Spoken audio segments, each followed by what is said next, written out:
Some crimes are so heartbreaking or shocking that they change laws, change society, or even earn the label crime of the century. But the stories that made headlines in decades past aren't necessarily remembered today. I'm Amber Hunt, a journalist and author, and in each episode of this show, I'll examine a case that's maybe lesser known today, but was huge when it happened. This is Crimes of the Centuries.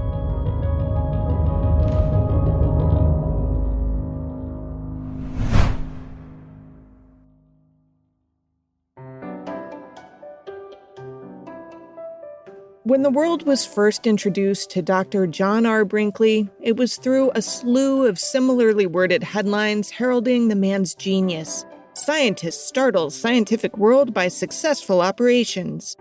Nearly all of the stories were accompanied by a photograph of the quote-unquote doctor wearing round-framed glasses and holding a beaming blonde-haired little boy.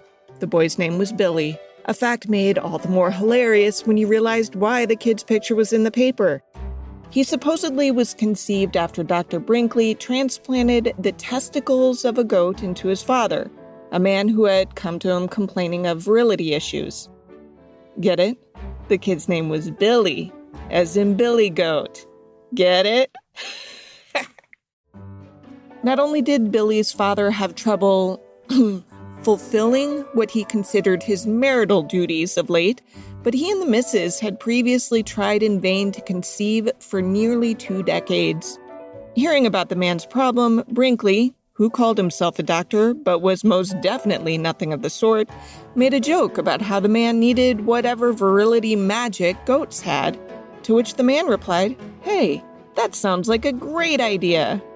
And so began Brinkley's decades-long, multi-million-dollar business endeavor that, when analyzed through today's prism, was little more than a crime spree of quackery that left dozens of people dead in its wake and led to new regulations and laws overseeing the profession of medicine.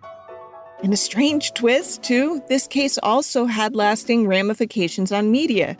Specifically radio broadcasting, as Brinkley used the medium to lure more and more patients to his clinic while also managing to help popularize country music.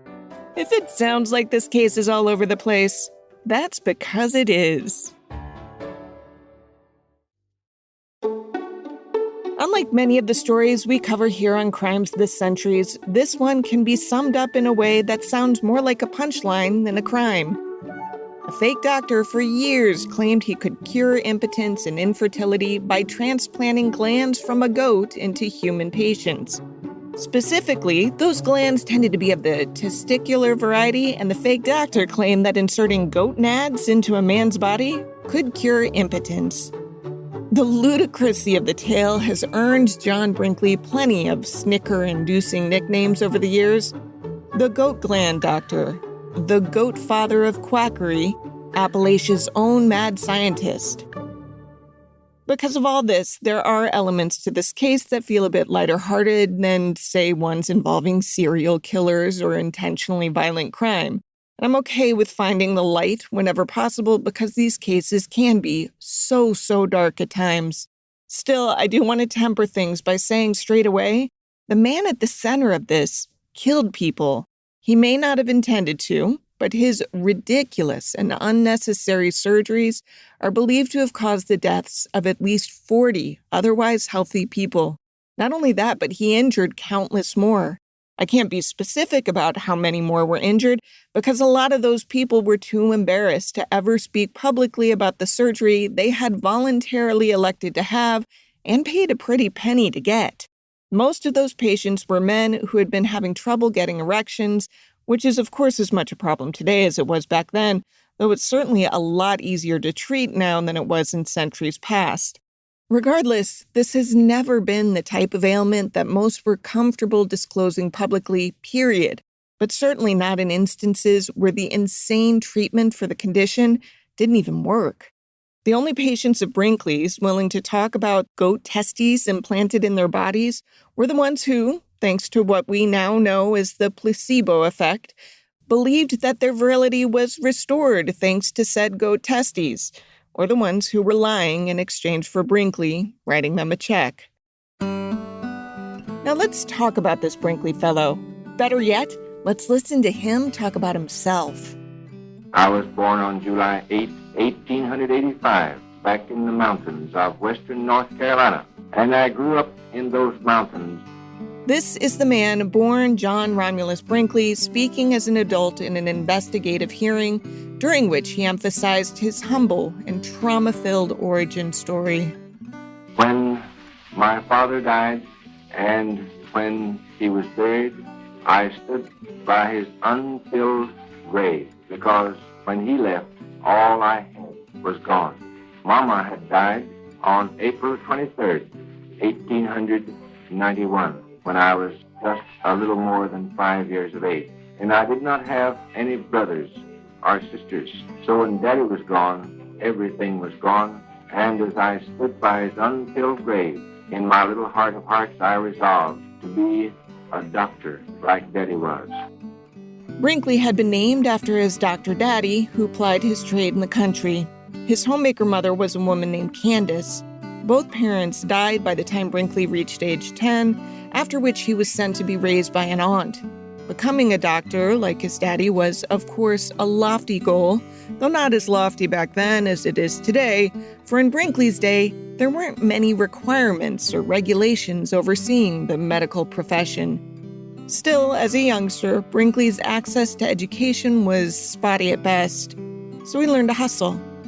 When I reached the age of 16 years, I began carrying the mail on the rural pre-delivery route. I would get up at 3 o'clock in the morning and wouldn't get back until about 7 o'clock that evening. According to the Kansas Historical Society, he spent some time as a railroad telegrapher before taking courses at Eclectic Medical College in Kansas City, Kansas, but he never graduated. While working for the railroad, Brinkley met his first wife, Sally, and they married in January 1907 in North Carolina. Before long, they were posing as Quaker doctors, touring rural towns with a show to sell their patent medicine. Along the way, Brinkley began to acquire several quote-unquote questionable or outright fraudulent diplomas to fill his walls. One such diploma came from a school called Bennett Medical College in Chicago, an unaccredited school that focused on eclectic medicine, which was rooted in botany. From a documentary produced by KTWU-TV in Topeka, Kansas. The practice of eclectic medicine, however, was not certified by most states. Brinkley and his fellow graduates were sent to Arkansas to take their licensing exams. After passing the Arkansas tests, they could then obtain licenses to practice in other states by way of reciprocal licensing agreements. And it was in this way that Brinkley obtained his license to practice medicine in Kansas. Part of the program Brinkley underwent focused on the study of glandular extracts, which would come into play later in his career.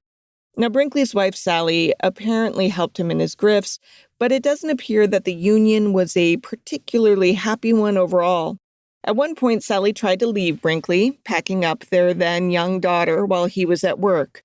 Sally filed for divorce and child support, but after only 2 payments, Brinkley kidnapped the daughter and fled to Canada, officials from which refused to grant Sally's request for an order of extradition because she didn't want to lose her daughter. Sally changed tacks and the family was, quote-unquote, reunited back in Chicago. For a while, life trudged on.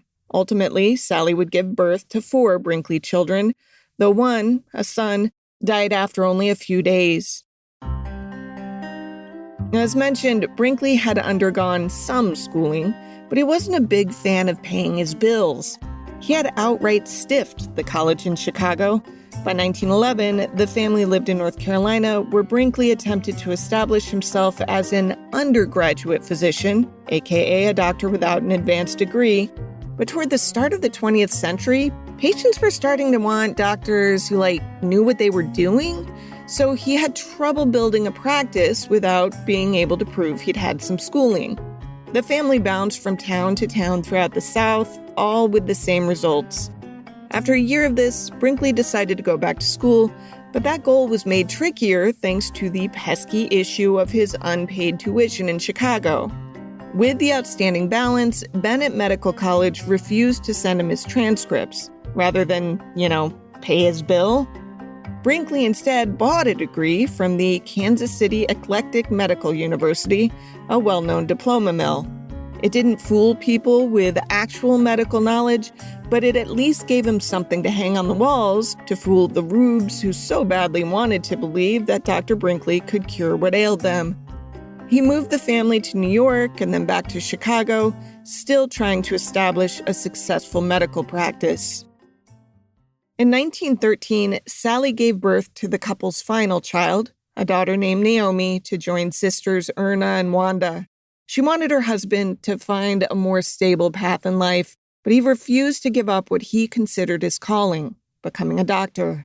Frustrated, Sally finally left Brinkley for good, taking their 3 daughters with her. Alone, Brinkley moved south once again and set up a business in Greenville, South Carolina, with a guy using the alias J.W. Burks. You know he was a stand-up fellow because he used an alias, called Greenville Electromedic Doctors.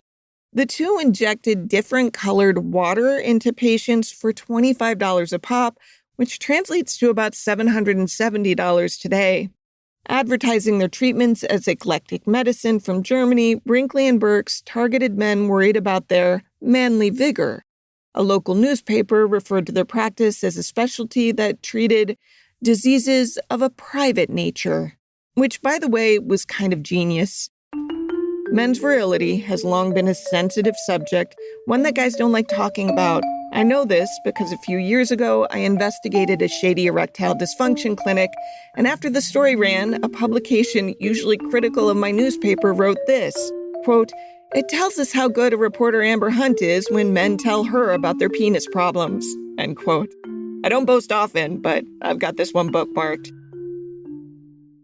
What I learned in that investigation is as true today as it was when Brinkley was around, which is that it's a lot easier to scam people when they're going to be too embarrassed to talk about what happened. It ensures that the scam goes undetected, at least in the short term, until a few exceptionally brave individuals step forward to tell their stories. Anyway, despite Brinkley and his partner making serious money with their colored water nonsense treatments, they weren't keen on paying their bills. According to the Newbury Weekly Herald from August 1913, the proprietors of, quote, Greenville Electromedic Doctors, both young men, left town Sunday and warrants had been sworn out charging them with passing worthless checks, end quote. The Greenville sheriff circulated a letter offering a reward of $25 for their capture. Amongst Brinkley's charges in Greenville were 15 counts of bogus checks and 1 count of forgery. Their secretary was the one who found the office emptied, save for a letter of recommendation left on her desk to be used in a search for a new position. Brinkley and Burks fled to Memphis, Tennessee, where Brinkley married Minerva Minnie Jones after a 4-day courtship. Slight problem with that, though. He was technically still married to Sally. During Minnie and Brinkley's whirlwind honeymoon, which apparently took them to Kansas City, Denver, Pocatello, and Knoxville, the law caught up with Brinkley. In Knoxville, he was arrested and extradited back to Greenville. He and his partner, the Burks fellow, settled with their victims to stay out of jail using money from Minnie's father. With that unpleasantness behind him, Brinkley left Burks and took Minnie to settle in Judsonia, Arkansas, where he finally saw some profit when he took over the practice of a doctor who was moving out of the state. Amazingly, he actually paid off his balance to Bennett Medical University, which in turn allowed him to re-enroll at Eclectic Medical University and get an advanced degree. While he was taking classes, he took a job as a medic at a meatpacking plant, studying animal physiology and patching minor wounds of the workers. It was there where he had his eureka moment, as his second wife, Minnie, explains here. Dr. Brinkley was, for a time, surgeon for Swift and Company in Kansas City. And he found out that the goat was the healthiest animal, the Toggenburg, not the billy goat, Not an Angora. Manger. Not an Angora. Had to smell to high heaven. No, these little Toggenburgs, and we used them 2 months old. And they were very small. There wasn't too much of it, you know. The thinking apparently went like this. Goats are healthy animals and have long been considered symbols of virility. References to this can be found all over the place, inside of various religions and mythology. You know satyrs, right? The Roman version started with mostly goat attributes for the animal portion of the creature. There's also a reason that Thor, the Norse god of thunder, strength, and virility, rides a chariot pulled by goats. By the time Brinkley graduated in May 1915 with a degree that allowed him to practice actual medicine in 8 states, his plan to infuse human males with goat virility was well formed. Before he went too far down that path, however, he had some personal matters to attend to. Second wife Minnie learned of Brinkley's bigamy in Memphis when Sally showed up to say, "Hey, your husband's actually still married to me." Minnie wasn't a fan. She insisted Brinkley file for divorce, which he did in December of 1915. The divorce was finalized in February 1916, 4 days after which Minnie and John were married again in Missouri, even though technically they should have had to wait 6 months. But, rules apparently didn't apply to them. Anyway, John and Minnie would remain married for the rest of their eventful lives. After a 2-month stint in the Army during World War I, John and his newly legal and now sole wife found ways to root their practice in a number of ways. For starters, John had learned from his past mistakes that he would have to win over the locals, his clients, which he did by making house calls to anyone who came down with the deadly flu. He also made a point to pay staffers good wages, so he had a reputation as a good employer as well as a caring doctor. Milford had 16 cases of influenza as of October 23, 1918, and there were already ads in the Moran Herald for citizens to get their, quote, influenza protection from a well-selected line of preventatives at Brinkley's, end quote. The people loved Brinkley. This is Mark Gruber with America's Untold Stories. They wanted what Brinkley offered, and Brinkley cured them. I think it was during the height of the influenza, Brinkley went from house to house to house, saving everybody, dealing with everyone, when everyone was petrified of catching it. Even though Brinkley was still hawking questionable treatments, the line of preventatives available at Brinkley-affiliated pharmacies, his attentiveness and bedside manner during the pandemic endeared him to many, providing him job security that he used to continue fine-tuning the procedure that would ultimately become his legacy, the goat testicle operation.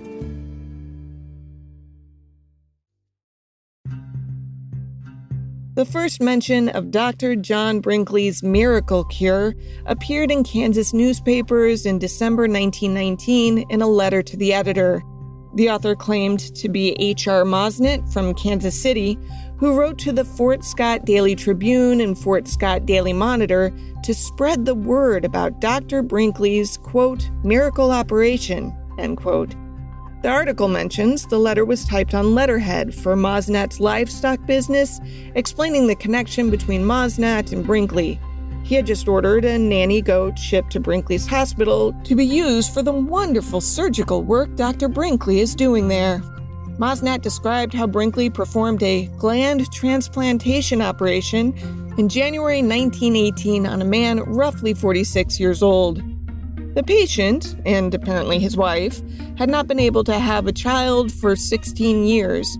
Yet, according to the letter, within a year of the operation, the couple had a happy and healthy and perfectly normal in every way baby boy. That's the boy named Billy. Ha ha. Soon after, those headlines I read earlier made newspapers nationwide, the ones accompanied by a photo of Brinkley proudly holding tow-headed Billy. You might be wondering how this operation worked exactly. Thanks to Gruber and Eric Hunley at America's Untold Stories, I don't have to be the one to spell it out, in part because it's complicated and I don't think anyone's ever made really clear sense of it. Now, let me just explain this because it might be a little confusing to people. He didn't take the balls and put them in there and take the other balls out, because I said, I got to figure out how this worked. So finally, I found a journal that said exactly how it worked. He simply cut a little piece of gland of the goat testicles and placed it into the human scrotum. I don't know what he did with the human-to-human testicles, but apparently it either had a placebo effect or it really worked, Eric. I don't really know. They did actually insert the full testicles because they would show that they had more than one. And there was other doctors who put in their own testicles. They had 3 in their stomach. It's just weird. So yeah, goat balls were either jammed into men's scrotums alongside their natural balls, or apparently sometimes just sewn into random spots somewhere else on the body. Despite Minnie and John Brinkley for years insisting that this was a complex surgery requiring the testicles to be carefully attached via veins and such, it was not. Brinkley described his version of the procedure in The Goat Gland Transplantation, a book he commissioned in 1921. He described incisions, tying off tubes, and reconnecting them to goat glands. The specifics of each operation depended on the patient as, quote, no two cases are exactly alike, end quote. However, the operation was nowhere near that involved. According to National Geographic, after making an incision, Brinkley inserted the testicles of a 6-week-old goat just under the layers of skin. As the goat was so young, the testicle was the size of a macadamia nut, and he just set it under the skin. There was no connecting it to veins or tubes. If you were the patient, you could feel something under your skin, and the placebo effect worked its magic. One patient, an 81-year-old man, wrote Brinkley after his operation, saying that he felt, quote, like a boy of 18. The goat glands have certainly done the work for me, end quote. In reality, when the goat bits were placed into the patients, they had no positive effect and were generally broken down by the patient's body. Now, even if Brinkley's theory about transferring goat virility into men had been sound, which it wasn't, but even if it had been, his procedure never even came close to testing out that theory because all he did was shove random animal parts into a human body. And he got paid like $750 an operation, which is on par with $15,000 in today's money. To be clear, though, some men did rave about the procedure, claiming it did far more than simply help them get their groove back. One of the most effusive patients was Dr. J.J. Tobias, who'd been the chancellor of the now-defunct Chicago Law School. In a series of August 1920 news stories, Tobias told reporters that he felt 25 years younger after Brinkley inserted a pair of goat testicles in him in a painless operation that took only about 10 minutes. Tobias said, quote, I had been ill with the flu, felt old and played out before the operation. I couldn't do justice to my work. I had lost ambition. A week after the operation, I was able to leave the hospital. I wasn't the same man. I felt full of energy, wanted to be up and around. I was rejuvenated. I came back to Chicago and plunged into my work with a vigor that astonished all who came in contact with me, end quote. This testimonial got Brinkley waves of new patients, which in turn led to more victims. At first, it might seem that Dr. John Brinkley maybe did more good than harm by more or less tricking insecure men, and a few women, into believing they were more virile or fertile, which in turn led to them feeling as such, which in turn apparently led to actual manifestations of those feelings in their bodies. But the bottom line was that they were allowing a person with questionable medical training to operate on them, and that's inherently risky. In the 1930s, Brinkley was sued for wrongful death more than a dozen times, while dozens more patients suffered from infections. Between the major advertising push for patients and the numerous wrongful death complaints, it was only a matter of time before he got on the radar of the American Medical Association. They sent an agent to Brinkley's clinic undercover to investigate.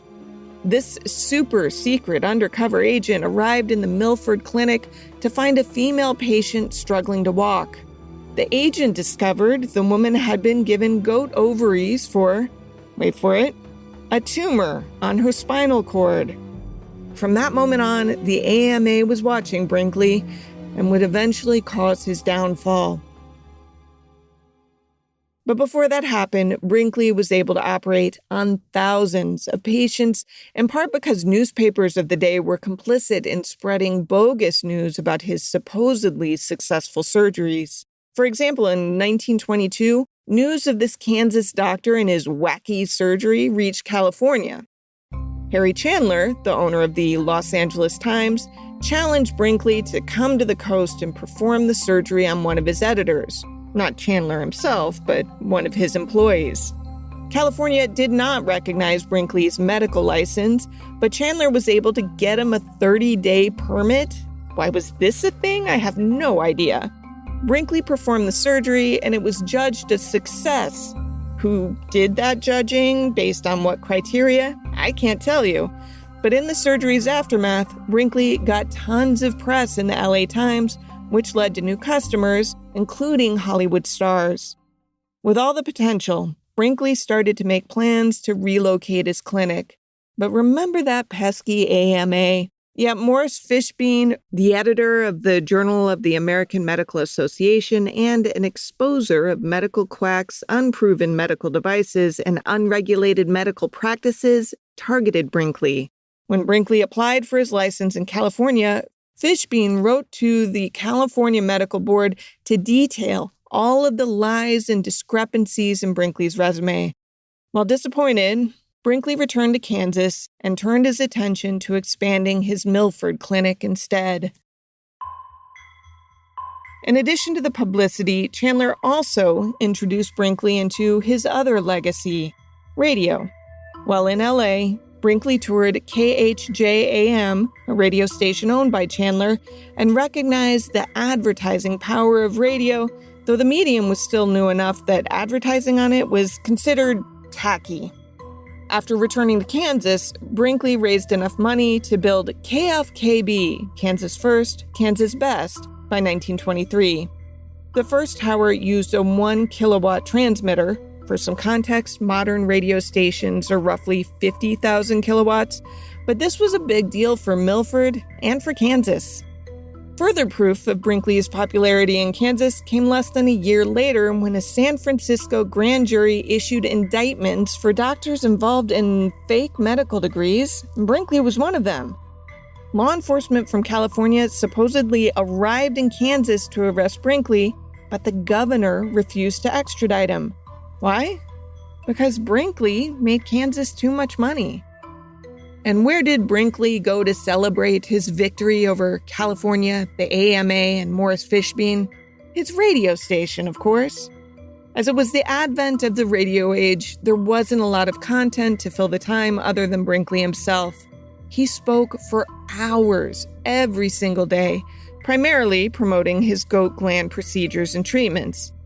To drum up business, he shamed people's, mostly men's, sexual dysfunction and appealed to their egos, promising a path to sexual satisfaction. Before too long, Brinkley claimed his clinic could help male prostate problems and also started a segment called Medical Question Box, where he read fans' medical complaints or questions on the air.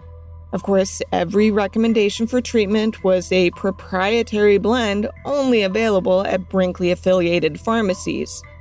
Here's an example. If I wrote into his radio show complaining of frequent headaches, Brinkley might recommend to me Elixir number 7. Then I could go to any Brinkley-affiliated pharmacy and ask the pharmacist for Brinkley's number 7. To no one's surprise, these elixirs were extremely overpriced, with a portion of the profits sent back to Brinkley. Author Pope Brock, who wrote a book about this case called Charlatan, estimated that this scheme generated about $800, or $14,000 in today's money, per week. That's more than $12.7 million per year in today's money. Brinkley was rich beyond his wildest dreams and took great pains to keep his patients, and the city of Greenville, on his side. He paid for a new sewage system and new sidewalks for Milford, He even installed electricity, a huge step forward for a small Kansas town. He also built a brand new post office and apartments for his patients and employees. Plus, he sponsored a town baseball team called, I kid you not, the Brinkley Goats. Hunley and Gruber talking on America's Untold Stories again. Everywhere he went, he built the everything. roads, he built a street, put in the whole sewage system, put in a hospital, put in a church, put in a school. Is it any wonder they loved him? He was a god. Well, and you see, that's where I think his story's so interesting because depending on where you are in the spectrum, he's pretty complex, right? Because he did give back to his community more than anyone. And I could see where anyone in the town would say, hey, I love this guy. Look, he brought roads, he did this, he's been nothing but good to us. Meanwhile, Brinkley also introduced his radio listeners to stuff they'd never heard before. After all, even he couldn't talk 24/7, so he played lots of things he found interesting when he wasn't on the air. This included military bands, random storytelling, French lessons, zodiac predictions, and music that many in Kansas might consider exotic, like Hawaiian. Brock also lists American roots music, which included gospel and early country. More on that later. Still not satisfied with what he had, Brinkley traveled to Europe in 1925, seeking even more honorary, degrees.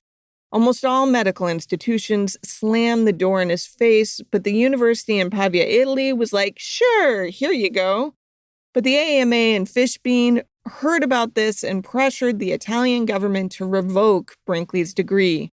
Fishbein and his mentor, Max Thorek, the founder of the International College of Surgeons, convinced none other than Benito Mussolini to rescind the degree, though Brinkley continued to claim it until he died more than 15 years later. Fishbein was only getting started in his campaign to bring down Brinkley and his clinic. After patients picked up their proprietary elixirs and inevitably got sick or sicker, they went to other doctors only to tell them about these miracle cures. Several times, Brinkley would misuse the medications of legit pharmaceutical companies, which would then ask Fishbein to intervene in an effort to avoid being affiliated with a quack.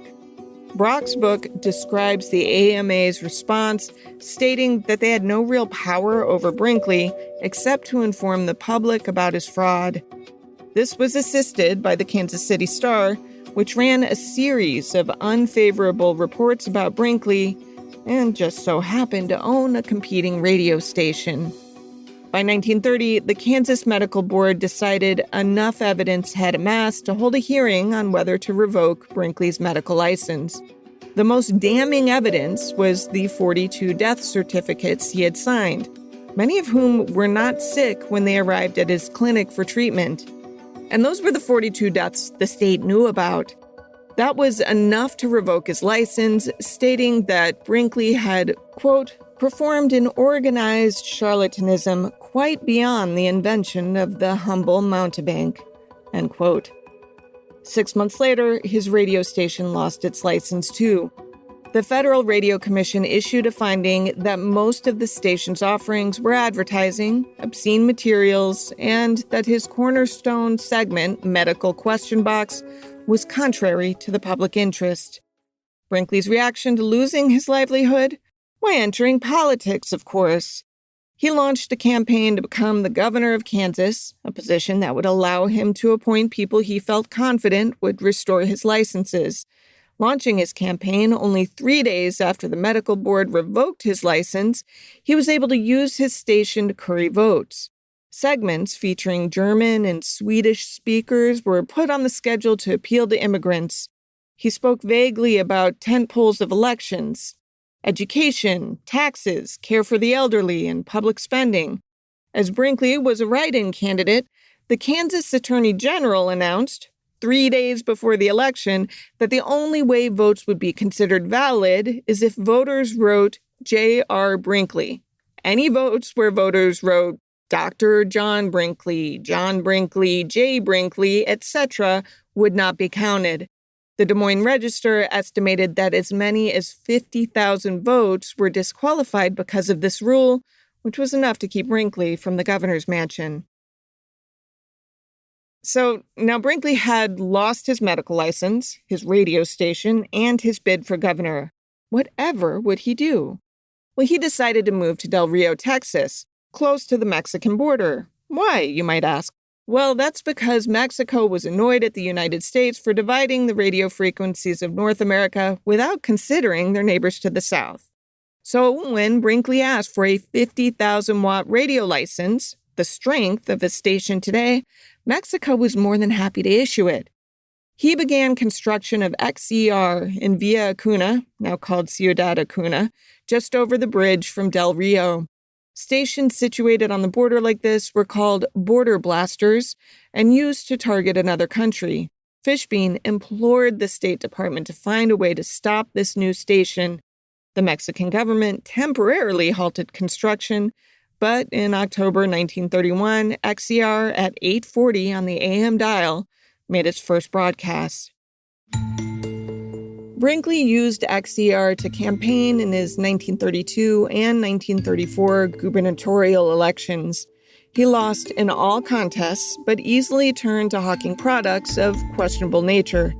According to the AV Club, products advertised on XER included crazy water crystals and autographed photos of Jesus.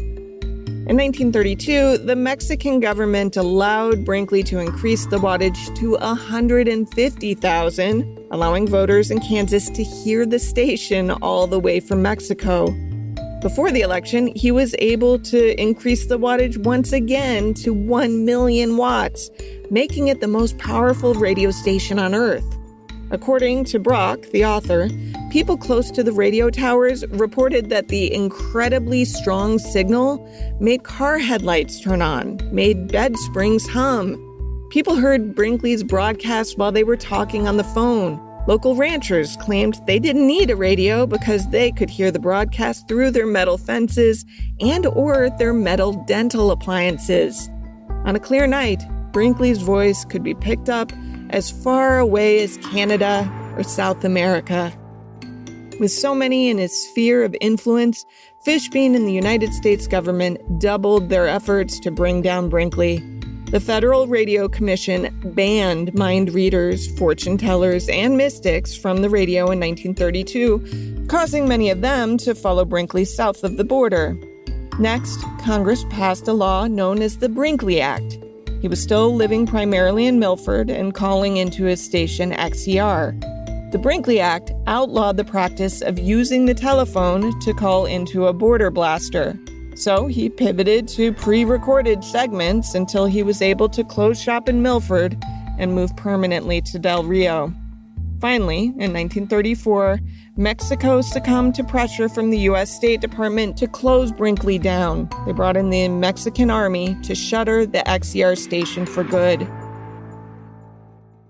From 1934 to 1938, Brinkley continued to operate on many patients, mostly offering useless tinctures and modified vasectomies at that point, which still allowed him to amass a fortune. He and Minnie built a mansion on 16 acres with a dozen Cadillacs, a greenhouse, a swimming pool with a 10-foot diving tower, and a garden with 8,000 bushes and exotic animals. Finally, in 1938, another doctor came to town and cut deeply into Brinkley's profits. Things unraveled quickly after this as Morris Fishbein returned, writing a series of articles called Modern Medical Charlatans. Published in a medical journal, Fishbein went through Brinkley's entire career, exposing all of his questionable credentials. According to the case of Brinkley versus Fishbein, proceedings of a libel suit based on an article published in Hygeia, Brinkley sued Fishbein for $250,000, the equivalent of $5.4 million today. A Texas jury found for Fishbein, reiterating that Brinkley was, in fact, a charlatan and a quack. Additional lawsuits were filed, totaling in the millions, and the IRS opened an investigation on Brinkley for tax fraud. The combination of these caused him to declare bankruptcy in 1941. As his assets were being cataloged and sold, yet another investigation of him was started, this time by the U.S. Post Office for mail fraud. To complete his downfall, Brinkley's health declined sharply. He had 3 heart attacks and had one of his legs amputated because of poor circulation, all within a calendar year. And on May 26, 1942, 6 months into the Second World War, John R. Brinkley died of heart failure in San Antonio without a cent to his name. To quote Columbo, just one more thing. The music that Brinkley played on his stations, folk music found in rural Kansas, played on KFKB from 1925 until 1931, on XER from 1932 to 1933, and XERA until 1935. Names that would become world-renowned listened to these stations while they were young and or had their early careers boosted by having music played on Brinkley stations. Country music acts such as the Carter Family, Jimmie Rodgers, and Gene Autry were all influenced by Brinkley stations. As absolutely nuts as it sounds, a quack that was responsible for dozens of deaths was also responsible for popularizing early country music.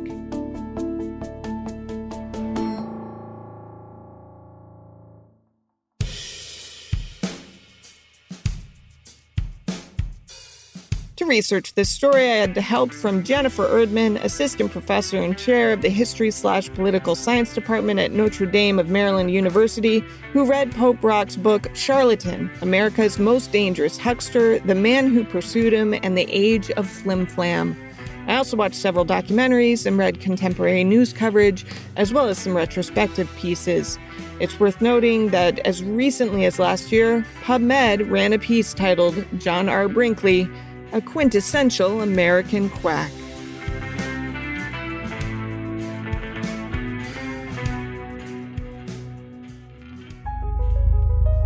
Crimes of the Centuries is a production of the Obsessed Network. To learn more about its shows, go to obsessednetwork.com. This episode was written by me, Amber Hunt, and produced by Jennifer Swatek. Steve Tipton edited the script. Original music is by Bruce Hunt and Andrew Higley. Other music comes from Blue Dot Sessions and Universal Music Productions. If you like us, help us out by rating and reviewing us on Apple Podcasts.